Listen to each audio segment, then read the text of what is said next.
ঝাড়গ্রামের বিনপুরের ধরমপুর গ্রাম, প্রায় ৩০০ পরিবারের পাশ জল পান না তারা। ৩ বছর হয়ে গেল তারা দেখছেন যে পিএইচি পাইপ আছে, কল আছে, কিন্তু জল নেই। কোথায় আটকাচ্ছে? রাজু রয়েছে আমার সঙ্গে। রাজু, এই ৩০০ পরিবার, আবার গরমকাল চলে এলো, এবার আরো জলের সমস্যা বাড়বে, এরা এখনো জল পাননি, কোথায় সমস্যা?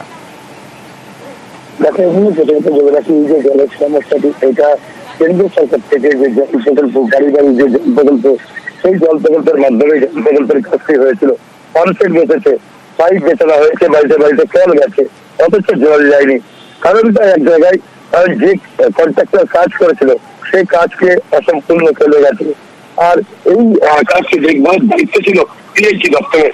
সেক্ষেত্রে পিএইচি দপ্তর সঠিকভাবে কাজটি দেখাশোনা করেনি, বা এই যে বাড়িতে বাড়িতে জল পৌঁছানোর কথা তারা পৌঁছে দেননি। আর যার ফলে বিপাকে পড়তে হচ্ছে গ্রামের মানুষকে।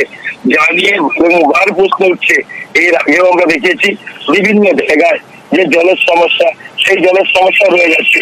এখানে রাজ্য সরকার থেকে বারবার বলা হচ্ছে মকরতল এলাকায় যেখানে জলের সমস্যা রয়েছে সেখানে বাড়িতে বাড়িতে জল পৌঁছাতে হবে, আমরা মানুষের জলের সমস্যা মেটাতে হবে।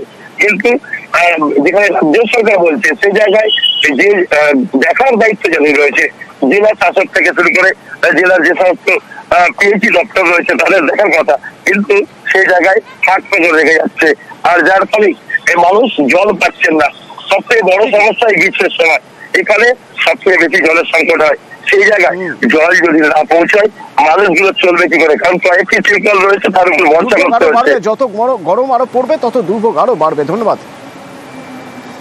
বাঁকুড়ার শুশুনিয়া পাহাড় আমরা গতকালই দেখিয়েছিলাম, কালই প্রথম নজরে এসেছিল বিস্তীর্ণ বনাঞ্চল আগুনে পুড়ে খাক। এখনো পর্যন্ত সেই আগুন নেভানো সম্ভব হয়নি, এখনো জ্বলছে শুশুনিয়া পাহাড়ের বিভিন্ন জায়গায় এখনো পর্যন্ত ব্লোয়ার দিয়ে বনকর্মীরা আগুন নেভানোর চেষ্টা করছেন। ঝরা পাতা তা সরিয়ে দেওয়ার চেষ্টা করা হচ্ছে ব্লোয়ার দিয়ে, যাতে তাতে অন্তত আগুন না ধরে যায় নতুন করে। কিন্তু বন্যপ্রাণের ক্ষতি অবশ্যই এখনো পর্যন্ত হয়েছে বলে মনে করছেন না বন দপ্তর।